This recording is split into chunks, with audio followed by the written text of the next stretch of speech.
मंदाकिनी सलिलचंदन चर्चिताय नंदीश्वर प्रमथनाथ महेश्वराय मंदार पुष्प बहुपुष्प सुपूजिताय तस्मै मकाराय नमः शिवाय। आप सबका स्वागत है आज की श्रावण मास की कथा श्रृंखला में। श्रावण मास में भगवान शिव की कथा सुनना ये केवल एक धार्मिक परंपरा नहीं है, अपितु हमारी आत्मा को भगवान के और निकट ले जाने वाली एक दिव्य साधना है। भोलेनाथ अपने भक्तों के भाव के भूखे हैं और इसीलिए श्रद्धा से किया गया छोटा सा प्रयास भी उनके हृदय तक पहुंचता है। और इस मनुष्य जीवन का उद्देश्य यही होना चाहिए कि हम उसे भगवान की कथा श्रवण उनकी भक्ति के माध्यम से सार्थक बनाएं। और इसी प्रार्थना और इच्छा के साथ आगे बढ़ते हैं हमारी श्रावण मास की कथा श्रृंखला में और सुनते हैं आज की श्रावण मास कथा। आइए आज की कथा आरंभ करते हैं। सनत कुमार ने कहा, हे महादेव, श्रावण मास के वारों के सभी व्रतों को आपने मुझे कह सुनाया, लेकिन आपके वचन अमृत का पान करके अभी भी मेरी तृप्ति नहीं हो रही है। हे प्रभु, श्रावण मास के समान अन्य कोई मास नहीं है, ऐसा मुझे प्रतीत होता है, इसलिए अब आप तिथियों का महत्व बताइए।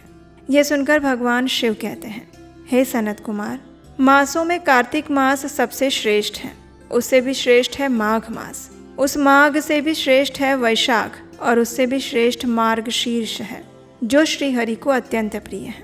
विश्वरूप भगवान से उत्पन्न होने से ये चारों मास मुझे प्रिय हैं, लेकिन 12 मासों में श्रावण तो साक्षात मेरा ही स्वरूप है। श्रावण मास में सभी तिथियां व्रत युक्त हैं, फिर भी मैं उनमें प्रधान रूप से कुछ उत्तम तिथियों का वर्णन सुनाता हूँ। सबसे पहले मैं तिथि और वार से मिश्रित व्रत आपको बताऊंगा।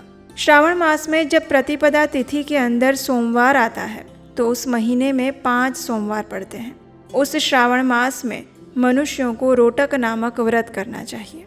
यह रोटक नामक व्रत 3.5 महीने का होता है। ये लक्ष्मी देवी की वृद्धि कराने वाला और सभी मनोरथों की पूर्ति करने वाला है।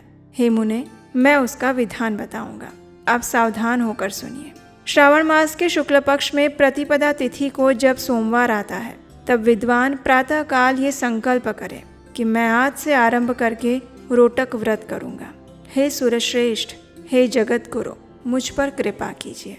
तत्पश्चात अखंडित बिल्व पत्रों, नीलोत्पल, कमल पुष्प, कलहार पुष्पों, चंपा, मालती के पुष्पों, कुविंद पुष्पों, आक के पुष्प, उस ऋतु और काल में होने वाले अनेक प्रकार के अन्य सुंदर पुष्पों, धूप, दीप, नैवेद्य और अनेक प्रकार के फलों से शूलधारी महादेव की प्रतिदिन पूजा करनी चाहिए। विशेष रूप से रोटकों का प्रधान नैवेद्य अर्पित करना चाहिए।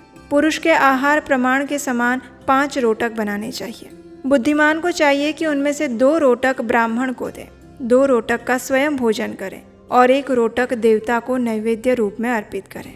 बुद्धिमान को चाहिए कि शेष पूजा करने के अनंतर अर्घ्य प्रदान करें। केला का फल, नारियल, जंबीरी नींबू, बीज पूरक, खजूर, ककड़ी, दाख, नारंगी, मातुलिंग, बिजौरा नींबू, अखरोट, अनार और अन्य और भी जो ऋतु में होने वाले फल हैं, वे सभी अर्घ्य दान में प्रशस्त करने चाहिए। उस अर्घ्य दान करने से क्या फल मिलता है, ये आप सुनिए। 7 समुद्र सहित पृथ्वी का दान करके मनुष्य जो फल प्राप्त करता है, वही फल विधान पूर्वक इस व्रत को करके पा सकते हैं। विपुल धन की इच्छा रखने वाले को ये व्रत 5 वर्ष तक करना चाहिए। इसके बाद रोटक नामक व्रत का उद्यापन करना चाहिए। उद्यापन कृत्य के लिए सोने तथा चांदी के 2 रोटक बनाएं। प्रथम दिन अधिवासन करके प्रातः काल शिव मंत्र के द्वारा धृत और उत्तम बिल्व पत्रों से हवन करें। इस विधि से व्रत के संपन्न किए जाने पर मनुष्य सभी वांछित फलों को प्राप्त करता है। हे सनत कुमार, अब मैं द्वितीया के शुभ व्रत का वर्णन करता हूँ। इसका श्रद्धापूर्वक पालन करने से मनुष्य लक्ष्मीवान और पुत्रवान हो जाता है। औदुंबर नामक ये व्रत सभी पापों का नाश करने वाला है। शुभ श्रावण महीना आने पर द्वितीया तिथि को प्रातःकाल संकल्प करके बुद्धिमान मनुष्य को विधि पूर्वक व्रत करना चाहिए। इस व्रत को करने वाला स्त्री हो या पुरुष, वो सभी संपदाओं का पात्र हो जाता है। इस व्रत में प्रत्यक्ष गुलर के वृक्ष की पूजा करनी चाहिए, किंतु उसके न मिलने पर भीत पर वृक्ष का आकार बनाकर इन 4 नाम मंत्रों से उसकी पूजा करनी चाहिए। हे उदुम्बर, आपको नमस्कार है। हे हेम पुष्पक, आपको नमस्कार है। जंतु सहित फल से युक्त और रक्त अंड तुल्य फल वाले, आपको नमस्कार है। इसके अधिदेवता शिव और शुक्र की भी पूजा गुलर के वृक्ष में करनी चाहिए। इसके 33 फल लेकर 3 बराबर भाग करें। उनमें से 11 फल ब्राह्मण को प्रदान करें, उतने ही 11 देवताओं को अर्पण करें और उतने ही स्वयं भोजन करें। उस दिन अन्न का आहार नहीं करना चाहिए। शिव तथा शुक्र का विधिवत पूजन करके रात्रि में जागरण करना चाहिए। इस प्रकार 11 वर्ष तक व्रत का अनुष्ठान करने के अनंतर व्रत की संपूर्णता के लिए उद्यापन करना चाहिए। सुवर्णमय फल, पुष्प और पत्र सहित एक गुलर का वृक्ष बनाएं। उसमें शिव तथा शुक्र की प्रतिमा का पूजन करें। उसके बाद प्रातःकाल होम करें। गुलर के शुभ, कोमल और छोटे छोटे 108 फलों से तथा गुलर की समिधाओं से तिल तथा धृत सहित होम करें। इस प्रकार होम कृत्य समाप्त करके आचार्य की पूजा करें। उसके बाद सामर्थ्य हो तो 100 अन्यथा 10 ब्राह्मणों को भोजन कराएं। हे वत्स, इस प्रकार व्रत किए जाने पर जो फल होता है वो अब सुनो। जिस प्रकार ये गुलर का वृक्ष बहुत जंतु युक्त फलों वाला होता है, उसी प्रकार व्रत करता भी अनेक पुत्रों वाला होता है और उसके वंश की वृद्धि होती है। ये व्रत करने वाला सुवर्णमय पुष्पों से युक्त वृक्ष की भांति लक्ष्मीप्रद हो जाता है। हे सनत कुमार, आज तक मैंने किसी को भी ये व्रत नहीं बताया था। गोपनीय से गोपनीय इस व्रत को मैंने आपके समक्ष कहा है। इसके विषय में कोई संशय नहीं करना चाहिए और भक्ति पूर्वक इस व्रत का आचरण करना चाहिए।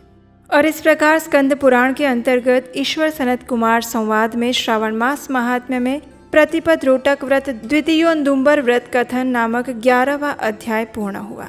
आज की कथा में आपने जो रोटक व्रत के विषय में सुना, उसमें रोटक का अर्थ है रोटी या फिर चपाती, जो हम सामान्य रूप से गेहूं के आटे से बनाते हैं, और गुलर का वृक्ष आता है जिसका उल्लेख इस व्रत में किया गया है। हमें आशा है कि आज की कथा आपको अच्छी लगी होगी और कथा के आरंभ में जो विचार हम आपसे साझा करते हैं वो आपको कैसे लगते हैं, यह हमें नीचे कमेंट बॉक्स में लिखकर ज़रूर बताइएगा। आपके प्रतिभाव जानना हमें अच्छा लगेगा। और हम आपसे मिलेंगे इसी कथा श्रृंखला की अगली कड़ी के साथ कल प्रातःकाल। भगवान शिव की तरह हमेशा शांत, धीर और गंभीर रहना चाहते हैं, लेकिन मन बार बार परेशान करता रहता है। ओवर थिंकिंग से थक चुके हैं और इमोशंस तो इतना ज़्यादा ऊपर नीचे हो जाता है कि पूछो मत। मेडिटेशन डेली शुरू करते हैं लेकिन कंसिस्टेंसी नहीं बन पाती है। गुस्सा तो इतना आ जाता है कि बस पूछो मत। अगर इन सभी प्रॉब्लम से आप भी गुजर रहे हैं तो ये कोर्स आपके लिए है। हम आपके लिए लेकर आए हैं एक स्पेशली डिज़ाइन क्यूरेटेड कोर्स जिसका नाम है द शिवा कोड, जिसके अंदर हम भगवान शिव को तत्वतः जानने का प्रयास करेंगे। उसके अलावा भगवान शिव के जीवन से हम अपनी लाइफ में प्रैक्टिकली क्या सीख सकते हैं वो भी हम जानेंगे।